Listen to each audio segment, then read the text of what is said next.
मुंबईत भाजप युवा मोर्चाकडून काँग्रेसच्या कार्यालयाची तोडफोड, पोलिसांकडून कार्यकर्त्यांवर लाठीचार्ज, राडा झाल्यानं पोलिसांचा मोठा बंदोबस्त।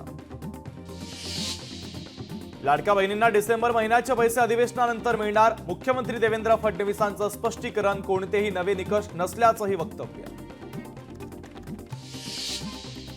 बीड प्रकरणावर उद्या विधानसभेत उत्तर देणार मुख्यमंत्री देवेंद्र फडणवीसांची सभागृहात माहिती, मुख्यमंत्री कोणावर करणार कारवाई याकडे सर्वांचं लक्ष। विधान परिषदेचे सभापती राम शिंदे, मुख्यमंत्री देवेंद्र फडणवीसांची त्यांनी घेतली भेट, सभापतीपदी निवड झाल्यानंतर राम शिंदे फडणवीसांच्या भेटीला, फडणवीसांचे आभार मानण्यासाठी शिंदे सहकुटुंब उपस्थित। सुषमा अंधारेंची नीलम गोऱ्हे यांच्यावर टीका, अंगात कर्तृत्व नसताना पद मिळाली, पक्ष बदल करत भाजपच्या वाटेवर असल्याची सुषमा अंधारे यांची नीलम गोऱ्हे यांच्यावर टीका।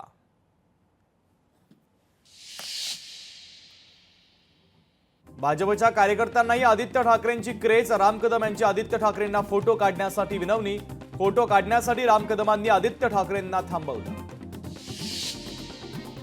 बीडमधील सरपंच संतोष देशमुख यांच्या अंगावर एकूण 56 जखमा, लोखंडाच्या पाईपनं मारहाण केल्याची डॉक्टरांची माहिती, संतोष देशमुख यांचा शवविच्छेदन अहवाल सीआयडीकडे जमा। बोट दुर्घटनेमध्ये गोवंडीमधील वागचावे कुटुंबियांवर काळाचा घाला, मित्रांसोबत फिरायला गेलेले दीपचांद वागचावे यांचा मृत्यू, कुटुंबातील कमावत्या व्यक्तीचा दुर्घटनेत झाला मृत्यू। राहुल गांधींकडून खासदार प्रताप सारंग यांना धक्काबुक्की, आंदोलनाच्या वेळी राहुल गांधींच्या धक्काबुक्कीमुळे खासदार प्रताप सारंगी जखमी।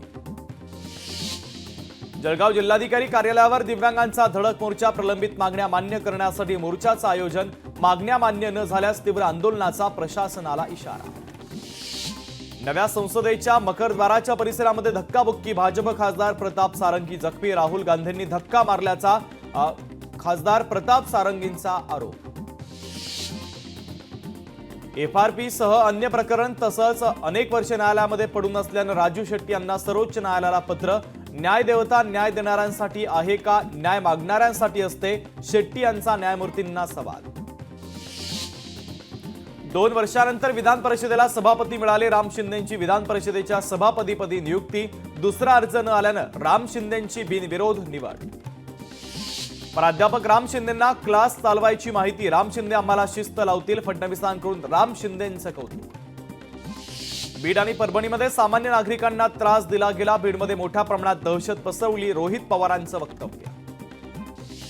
बीड जिल्ह्याला 2 मंत्री 1 मंत्री कारवाई व्हावी असं म्हणतात, पण 1 मंत्री काहीच बोलत नाही, रोहित पवारांची धनंजय मुंडे यांच्यावर टीका। कर्नाटक सरकारची अनेक दिवसांपासून अरेरावी सुरू, मात्र मराठी भाषिकांच्या पाठीमागे महाराष्ट्र सरकार उभं, शंभूराज देसाईंचं महत्त्वाचं वक्तव्य। मुंबईनं प्रत्येकाला सामावून घेतलंय, मुंबई तोडण्याची स्वप्न अनेकदा फेल झाली, गुलाबराव पाटलांची कर्नाटकच्या आमदारांवर टीका। उपमुख्यमंत्री अजित पवारांनी पियुष गोयल यांना लिहिलं पत्र, केंद्र सरकारनं कांद्यावरील 20% निर्यात शुल्क तातडीनं रद्द करण्याची केली मागणी। पंकजा मुंडेंनी भाजपच्या विरोधात काम केलं, मुंडेंनी पक्षासाठी काम न केल्याचा माझ्याकडे पुरावा, सुरेश धस यांचा आरोप। आश्वासन पूर्ततेमध्ये महायुती सरकारला 64% यश, महायुतीनं 27 जून ते 12 जुलैपर्यंत दिली होती 353 आश्वासन। माझा संसदेत केलेल्या विधानाचा पूर्ण व्हिडिओ दाखवावा, आंबेडकरांबाबत केलेल्या वक्तव्यावरून अमित शहांचं आवाहन।